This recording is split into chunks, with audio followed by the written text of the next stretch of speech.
Assalamualaikum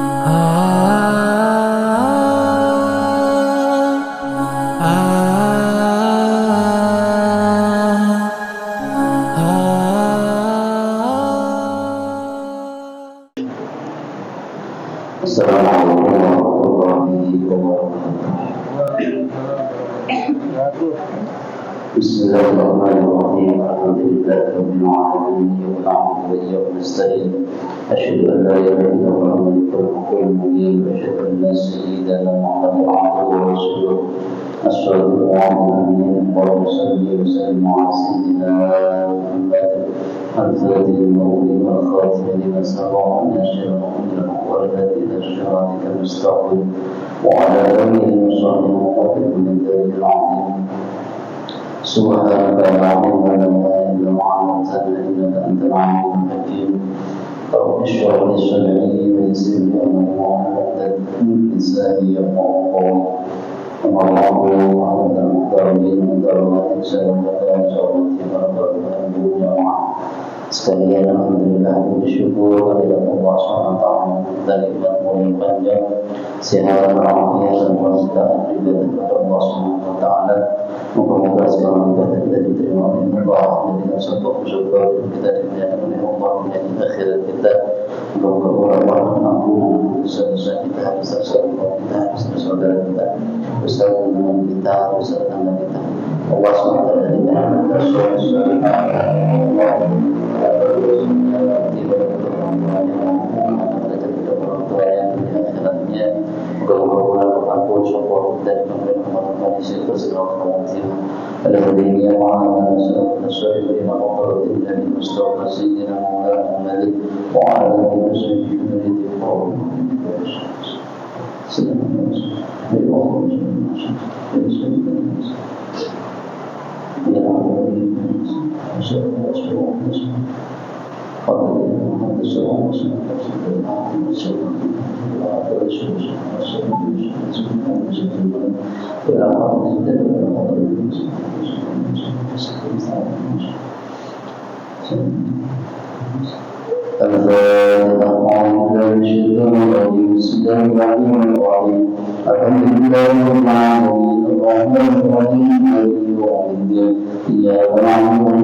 Bismillahirrahmanirrahim.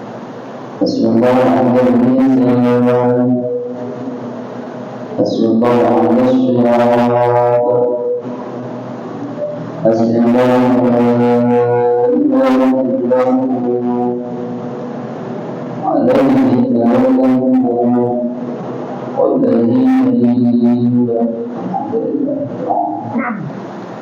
Bismillahirrahmanirrahim. Melanjutkan daripada syarat-syarat sholat.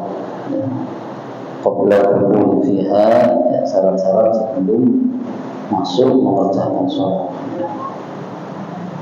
Yang pertama yang harus kita kerjakan, yang harus kita penuhi, suci anggota badan kita dari hadas, dari najis. Kemudian menutupi aurat. Kemudian yang ketiga kemarin al-wuquf 'ala makanin tahirin, berdiri di atas tempat yang suci. Sekarang warqabi al-'ilmu bi dukhulil waqti awal dukhurihi bil ijtihadi wa rasara wa lidzalika an tasihha salatuhu wa in salahat al-waqt. Wa istiqbalul qiblati al-Ka'bah. Sumbiya qiblatan min al-musalla wal Ka'batan lirtifa'in. Hal-hal yang harus kita kerjakan, yang harus kita penuhi terlebih dahulu sebelum kita masuk melaksanakan sholat. Syarat yang keempat yang harus kita penuhi, syarat wajibnya adalah al-ilmu di duhul waqti. Seseorang yang akan melaksanakan sholat itu harus mengetahui masuknya waktu sholat tersebut. Harus mengetahui, harus benar-benar tahu ya, bahwasannya waktu sholat yang akan dia kerjakan itu sudah masuk. Ya, dia mengetahui waktu masuk sholat. Ya. Duhur kita sudah paham. Ya, masuk waktu sholat dulu ya setelah tergelincirnya matahari anwasatis samai dari tengah-tengah langit ya, itu masuk waktu sholat sudah. Nah, orang paham seperti itu ya, ngerti sudah matahari tergelincir, sudah masuk waktunya sholat ya, jadi dia ngerti mengetahui masuknya waktu sholat ya. Asal kalau bayar-bayar sudah berbeda ya, itu sudah melebihi daripada benda aslinya, berarti masuk waktu sholat asar. Maghrib kalau matahari sudah terbenam maka masuk waktu sholat maghrib. Ini kalau dengan tanda ya, mengetahuinya. Atau mengetahui waktu sholat itu dengan mendengarkan muadzin, mendengarkan adzan ya, terdengar suara adzan, terdengar suara orang yang memandangkan adzan, muadzin sudah ada, itu juga boleh ya, mendengar ya. Atau tanya kepada orang lain ya, tanya kepada orang lain. Ini dikategorikan orang yang sudah mengetahui masuknya waktu sholat. Awal atau menyangka masuknya waktu sholat dengan ijtihad ya. Jadi dengan usaha ijtihad menetapkannya ya, dilihat suasananya ya, diperkirakan ya, walaupun dengan menyangka dengan cara ijtihad ya, oh ya, sudah masuk waktu sholat ya, diperkirakan ya. Kalau dalam kitab Iqna itu diterangkan juga dengan jam yang sudah ditentukan ya, dengan jam yang sudah ditentukan kayak seperti ini ya, jam sholat ya, jam di kita waktu sholat duhur, asar, maghrib, kalau sudah waktunya tiba dia bunyi sendiri. Nah, itu juga boleh ya, di dalam apa namanya kitab Iqna ya. Jadi mengetahui masuknya waktu sholat. Kalau sholat begini tadi, jika seseorang itu mengerjakan sholat tanpa mengetahui waktunya sholat atau tanpa menyangka dengan istihadnya tadi telah masuk waktunya sholat, ya, lam tasihha sholatuhu, maka sholatnya seseorang ini tidak sah. Ya. Jadi asal sholat habis tidur langsung wudu, ya, kemudian Allahu Akbar, niat sholat duhur atau niat sholat asar semuanya, ya, tanpa istihad dulu, tanpa dia harus mencari tahu dulu sudah masuk waktu sholat atau belum, maka walaupun toh dia ini sholat pas di waktu sholat duhur tetap lam tasihah, tidak sah sholatnya, ya. Jadi harus benar-benar dinyatakan dulu, diketahui waktunya sholat, ya, dibuka apa namanya, dibangunkan sama istrinya, sama anaknya, ya, semuanya, mbah bangun, sholat, sama anak, atau dia bangun sendiri semuanya, ya. Kalau dibangunkan, ya, pasti tanya sudah masuk waktu sholat, oh sudah, itu namanya mengetahui waktu sholat. Bangun sendiri tiba-tiba langsung udah sholat asar atau sholat duhur, ya, berarti dia belum menyatakan mengetahui waktu sholat. Ya, harus bangun kemudian kok lihat-lihat jam, oh sudah jam sekian, biasanya ini sudah masuk waktunya sholat duhur, sudah masuk waktunya sholat asar, semuanya bangun, wudu, sholat. Nah, itu berarti dia mengetahui masuknya waktu sholat, ya, itu tidak masalah, ya, tidak apa-apa. Kalau tanpa itu, tanpa mengetahui terlebih dahulu dengan tanda-tanda, dengan atau dengan mendengar suara Anda atau dengan bertanya kepada orang lain, ya, maka lam tasihha, maka sholatnya tidak sah. Ya. Ya. Wa in sadara al-waqtu, walaupun waktunya tadi itu sholatnya tadi pas pada waktunya, ya, tapi tanpa dia ijtihad terlebih dahulu, ya, atau tanpa dia mengetahui terlebih dahulu waktunya sholat, maka sholatnya tetap tidak sah. Ya, itu. Ya, seperti tadi bangun langsung aja ambil wudhu kemudian sholat semuanya, ya, ini tidak sah. Ya, kalau bangun dan lihat jam terlebih dahulu, jam segini, biasanya sudah masuk waktunya sholat, ya, dan memang ini sudah lebih juga sholat, itu tidak masalah. Jadi wajib diturunin waktu, wajib mengetahui, ya, mengerti masuknya waktu sholat. Ya. Makanya bab sebelumnya, ya, bahkan sebelumnya tentang waktu-waktu daripada masuknya sholat. Walaupun syarat yang kelima, istiqbalul qiblati, itu menghadap ke kiblat al-Ka'bah, yakni Ka'bah. Sholat yang akan kita kerjakan ini kita harus menghadap ke arah kiblat. Ya, sebelum takbiratul ihram kita harus sudah menghadap ke arah kiblat. Nah, ya, menghadap ke arah kiblat. Ya. Ayat Ka'bah sumiyat kiblatan li'anna musalla biwajhiha, disebut dengan kata istilah kiblat karena orang yang sholat itu menghadap ke arah Ka'bah. Karena Ka'bah dinamakan kiblat karena orang yang sedang sholat semua di penjuru dunia ini menghadap ke arah Ka'bah. Jadi Ka'bah dinamakan kiblat karena semua orang yang sholat itu menghadap ke arah kiblat. Ya, dalam surah Al-Baqarah artinya ya fawalli wajhaka syatral masjidil haram. Ya. Dan dinamakan oleh Ka'bah, dinamakan dengan Ka'bah bil-Ibrahimiyah karena tingginya bangunan Ka'bah. Ya. Ka'bah karena dinamakan Ka'bah karena bangunan itu tinggi. Al-Irtifa'iyah karena tingginya bangunan Ka'bah. Nah, itu pengetahuan aja. Ya. Intinya yang kelima, ya, syarat wajib sebelum melakukan sholat yang kelima adalah menghadap ke arah kiblat. Wastiqbalulha, adapun menghadap ke arah kiblat itu dengan dada. Ya, syarat itu menjadi syarat liman bagi orang qadara yang mampu alaihi untuk menghadap ke arah kiblat. Ya, menghadap ke arah kiblat ini dengan dada kita, dengan dada orang yang sholat bagi orang yang mampu untuk menghadapkan ke arah kiblat. Ya, jadi dengan dada, bukan dengan wajah kita, enggak. Nah, ketentuannya kalau orang itu bisa melihat Ka'bah, orang itu bisa melihat Ka'bah, maka wajib benar-benar dadanya itu menghadap ke arah Ka'bah. Bagi orang yang di luar kota Makkah, ya, yang di luar kota Makkah, orang yang tidak mampu melihat Ka'bah, ya, maka itu cukup dengan menghadapkan ke arah Ka'bah, ya, ke arah Ka'bah. Ya. Jadi wajib dengan dada, wajib menghadap ke arah kiblat itu dikategorikan, diperinci.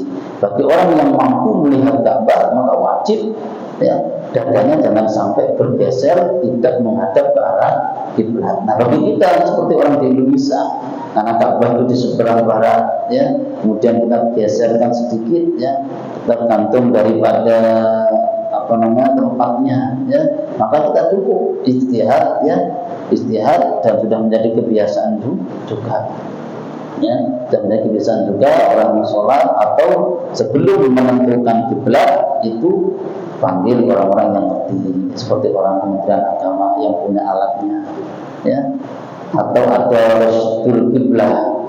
Rasul kiblah itu di bulan Februari, tanggal 14 Februari itu matahari ketika waktu asar pas berada di atas Ka'bah, ya. Nah, itu rastul kiblat, ya, menghadapkan ya ke arah kiblat, meluruskan ke arah kiblat. Ya. Jadi wajib itu dengan dada kita menghadap ke arah kiblat. Makanya nanti termasuk perkara yang membatalkan sholat adalah istidbarul kiblat, berpaling dari kiblat sengaja ataupun tidak, ya, maka sholatnya batal. Ya. Jadi selama kita berdiri sampai salam, dada kita ini wajib menghadap ke arah kiblat, bukan dengan wajah kita, tapi dengan dada. Dada ini kita yang wajib kita hadapkan ke arah kiblat. Ya. Kalau orang yang azan sunnah menghadap ke arah kiblat dengan dadanya, azan juga sama dengan dada, bukan dengan wajahnya. Nah, ketika membaca hayya 'alas shalah, hayya 'alal falah, itu kan kalau hayya 'alas shalah disunahkan untuk memalingkan wajahnya ya ke arah kanan. Hayya 'alal falah ke arah kiri.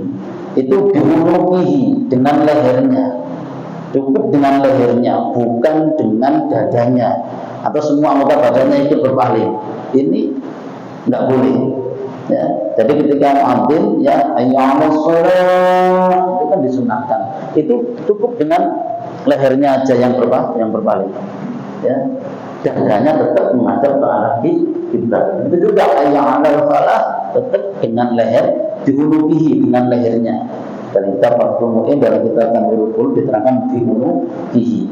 Kalau dalam kitab Ihya Ulumuddin jilid 2 itu termasuk bab munkirin fil masajid, termasuk bab yang perkara-perkara yang mungkar yang dikerjakan di dalam masjid yang harus kita cegah adalah ketika seorang yang adzan muadzin itu ketika membaca hayya 'alas shalah hayya 'alal falah dia berpaling dari arah kiblat. Ya, jadi berpalingnya menggeserkannya itu cukup dengan lehernya aja, ya, dengan lehernya, bukan dengan badannya atau dadanya. Tidak. Ya. Jadi menghadap ke arah kiblat dengan dada kita. Itu kiblatnya orang sholat.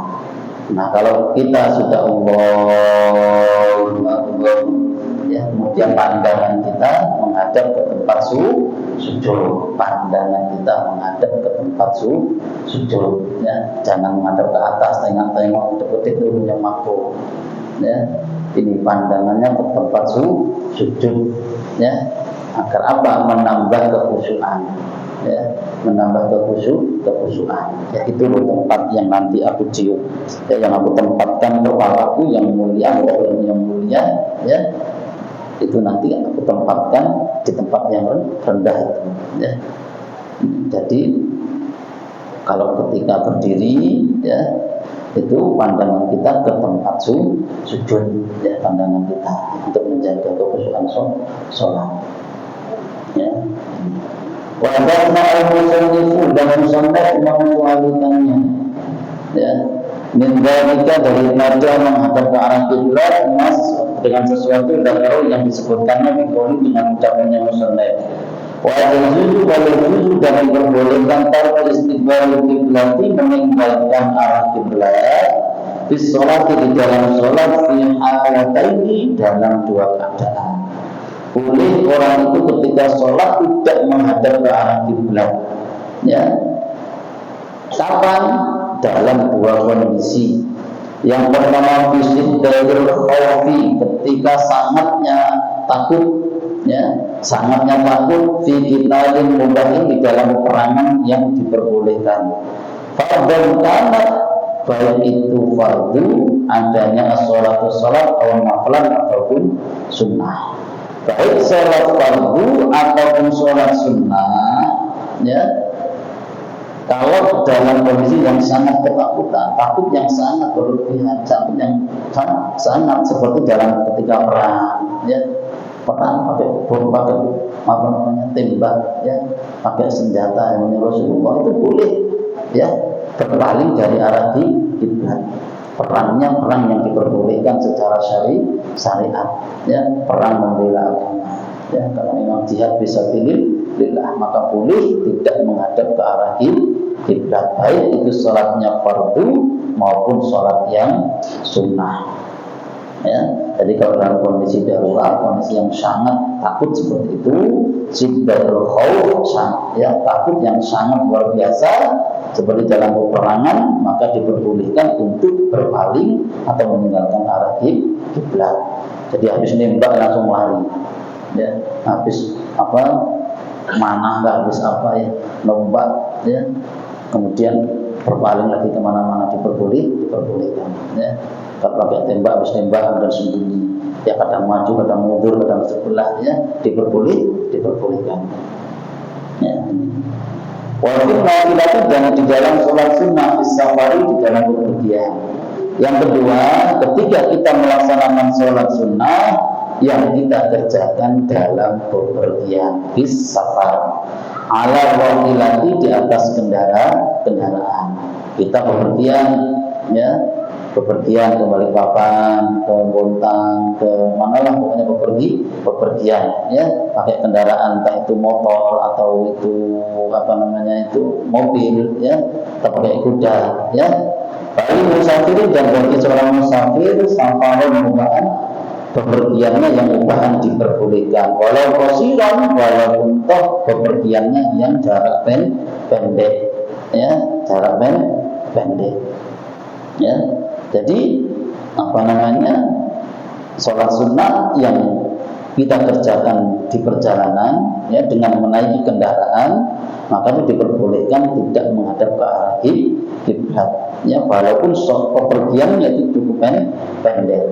Seumpamanya, mohon maaf, sampean mau ada hajat sholat Islamik atau di Masjid Raya atau di Al-Ma'ruf, ya, habis subuh nanti ikut pengajian, ya. Nah, bangun-bangun sudah mepet,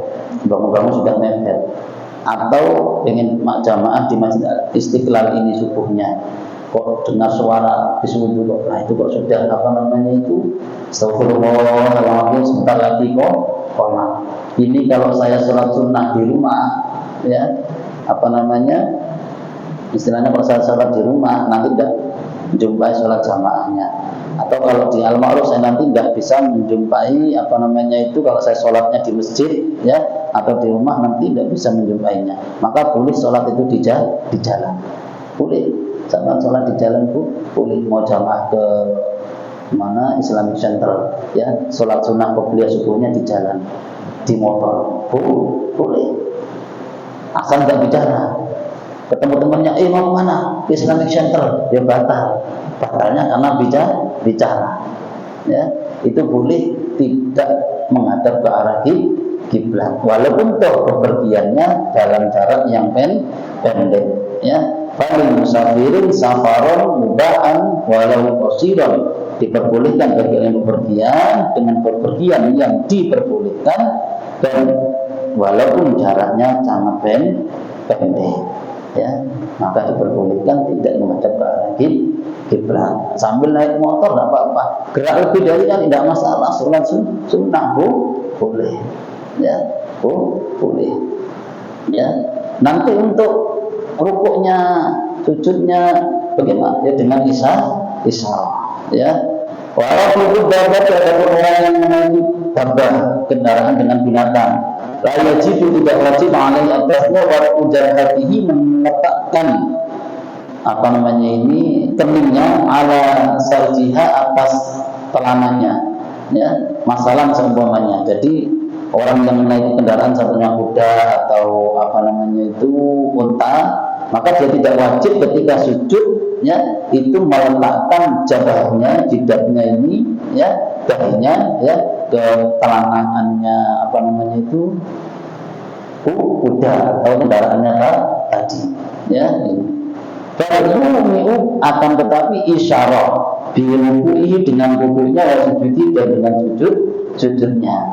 Walaupun dan ada sujudnya akbar, itu lebih rendah menrukuhi daripada rukuknya. Isyarah aja, tidak wajib dia harus ketika dia rukuk kemudian tidak, cukup dengan isyarah aja. Ibaratnya sama seperti kita sholat sambil duduk, ya, cukup aja. rukuknya, sujudnya lebih rendah. Seumpamanya kita rukuk sekian, maka sujudnya lebih rendah daripada rukuk. Dan itu cukup bagi orang yang mengendarai kendaraan atau orang yang mengendarai terbang. Nah, khusus bagi orang yang mengendarai binatang, naik binatang tidak wajib untuk meletakkan jidatnya ke telananya kendaraannya tadi. Cukup dengan isyarat saja, ya. Cukup dengan isyarat. Nanti seumpamanya naik motor, wah aku rukuk ini, saya rukuk nanti tak taruh di apa ini setir ternyata motor jungkol nggak bisa, ya nggak lihat deh depannya. Cukup dengan isyarat saja, cukup dengan isyarat, ya. Nanti dipaksakan naik mobil juga ditempelkan di dashboardnya, ya ini jungkol nanti takutnya nabrak dan lain sebagainya. Karena memang dalam kondisi berdiam dan diperbolehkan, maka cukup dengan isyarat saja. Yang sujud lebih rendah daripada rukuknya. Mungkin sampai di sini dulu, ya. Ada yang ditanyakan, monggo.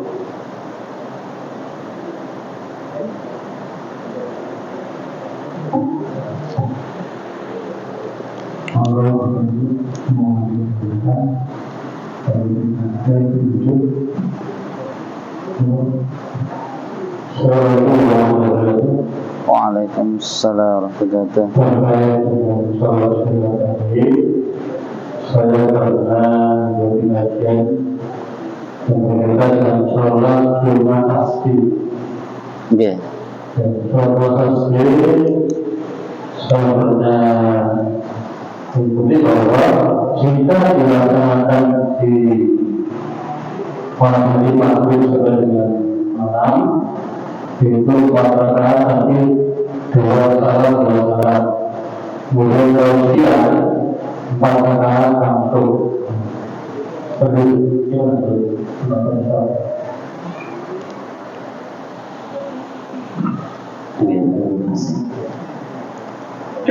Sholat tasbih itu, ya, kalau dalam Tanwirul Qulub termasuk sholat sunnah mutlak, ya, kasunnatit tasbihi sudah disebutkan, ya, seperti sholat sunnah mutlak.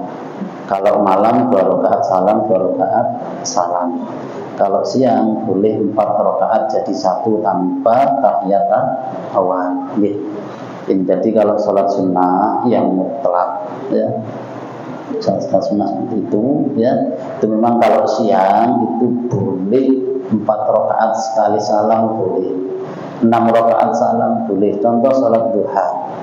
Sholat duha sampai kerjakan seumpamanya itu kok 8 rakaat sekali salam boleh. 12 rakaat sampai kerjakan sholat duha, ya. Paling banyak sholat duha kan 12 rakaat, ya. Sekali salam boleh, tidak apa-apa. Asal dan bingung aja ini sudah berapa rakaatnya, ya. Tapi kalau sholat malam, ya, dengan sholat nafil itu rakaataini, 2 rakaat, 2 rakaat salam, 2 rakaat. Seperti sholat tarawih. Sholat tarawih itu menjadi 20 rakaat, ya, menjadi asyrul taslimatin, menjadi 10 kali salam, berarti 2 rakaat salam, 2 rakaat salam, ya. Dan menjadi 5 tarwihatin, 5 kali istirahat, ya. Jadi kalau sholat sunnah malam 2 rakaat, 2 rakaat itu aturannya. Tasbih pun sama, karena dilakukan malam. Kalau siang dibikin dua-dua boleh, tidak apa-apa.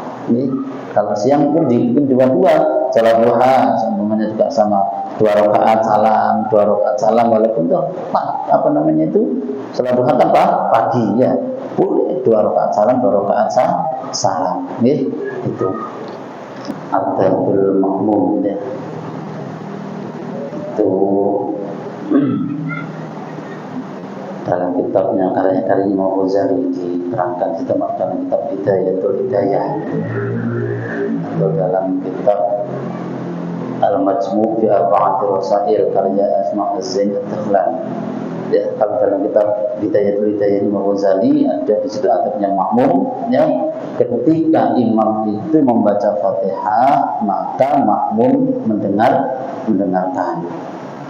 Ketika ini sekalian aja ya, ketika imam itu sudah membaca ghairil maghdubi 'alaihim waladdallin, ini biarkan imam itu menarik dulu satu nafas, baru makmum itu aminnya bareng sama imam. Makmum jangan buru-buru amin, usahakan aminnya makmum itu bareng sama aminnya imam. Hadisnya banyak yang menjelaskan tentang perintah Rasulullah bahwasannya diperintahkan makmum itu aminnya bareng dengan aminnya imam. Karena kalau aminnya makmum bareng sama aminnya imam, maka bareng dengan aminnya para malaikat. Termasuk itu, ya. Banyak hadis-hadisnya yang lainnya. Jadi jangan amin. Makmumnya imamnya itu akhirnya. Ya. Biarkan imam itu berhenti sebentar menarik satu nafas, dan memang adabnya imamnya harus menarik berhenti sebentar. Bahkan nanti kalau surutul Fatihah, syaratkan baca Fatihah, seumpamanya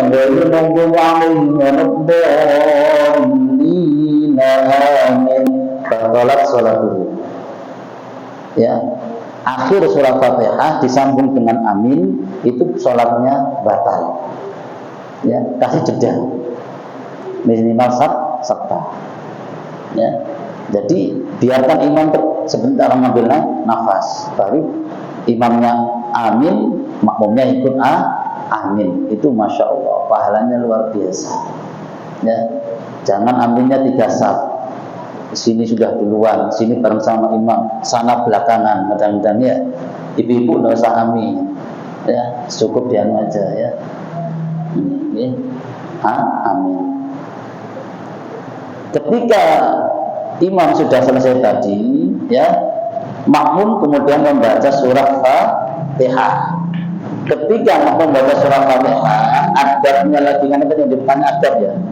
Adabnya imam pun harus berhenti sebentar. Sebenarnya sampai makmum itu selesai membaca Fatihah. Baru imam beranjak al-isyraq bi qiraati surah, melanjutkan membaca surah. Ya, ini adabnya. Karena yang ditanyakan tadi adabnya, ya. Ini. Jadi yang paling bagus adabnya, ya. Jadi setelah amin bersama-sama, imam berhenti dulu. Tidak langsung melanjutkan membaca surah. Kasih waktu makmum gantian baca Fatihah. Sekiranya makmum sudah baca Fatihah selesai, imam kemudian baca surah. Makmum mendengarkan bacaan surahnya imam. Itu sebenarnya. Ya, tapi kalau semuanya amin, habis itu imamnya bismillahirrahmanirrahim, langsung juga ya tidak apa-apa, tapi adabnya kurang pas. Yang bagus yang tadi. Kemudian kalau imam itu makhluknya tidak pas umpamanya, apakah kita boleh membenarkannya di dalam hati? Boleh, karena dalam hati. Ya. Kalau imam itu bacaannya semuanya kok lupa, biarkan aja dulu karena surah, ya. Karena surah biarkan dulu sampai sejauh mana dia, ya. Lupa sekali, diulang lagi masih lupa, diulang lagi sekali lupa. Nah, imam kan punya hak prerogatif, boleh dia ganti surah, ya, atau karena tadi itu surah itu juga sunnah, ya, seumpamanya kok dia tidak mampu melanjutkan lagi karena sudah beberapa surah, wes langsung rukuk juga boleh, tidak apa-apa. Betul. Terkait dengan tadi, kalau misalnya imam kadang-kadang kan nggak amin, ada yang nggak amin. Imam ada yang nggak amin. Ya. Ini kasihan makmumnya nunggu. Ya. Jadi makmum yang ngerti itu tadi. Saya ini tidak mulai baca amin karena nunggu imam ini amin kok. Kayak.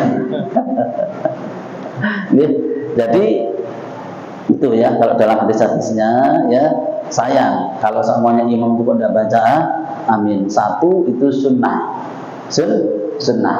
Dan aminnya imam itu diamini oleh para malaikat. Ya. Hadis yang lainnya malaikat membacakan istighfar. Ya, ini makanya makmum yang aminnya bareng sama imam dapat doanya malaikat, bareng sama aminnya malaikat, doanya didoakan malaikat untuk dikabulkan. Ya. Amin itu artinya istajib doai. Ya Allah, ya kabulkanlah doaku. Ya. Ini. Ada lagi? Ibu-ibunya?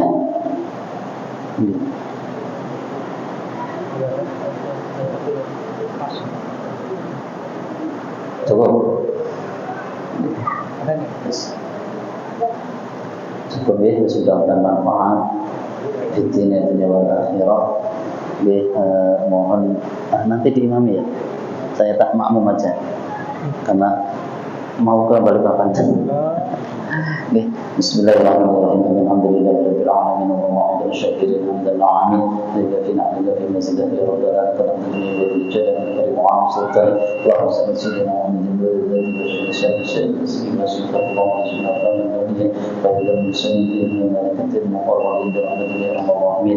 Allahumma inna wa zinna bi nurina bil afiyah wa badil ma'afiyah wa qabla ya sayyidina Muhammad wa ma'ana الذين أسلموا لنا بالتوبة وعافنا بالتاني اللهم وعافنا بالتاني وعافنا بالتاني ولا يزيدنا علما اللهم لا شيخنا وغيره وإنا كما أدرك سنة وعفتنا من نبينا محمد صلى الله عليه وسلم ومن علينا إجاي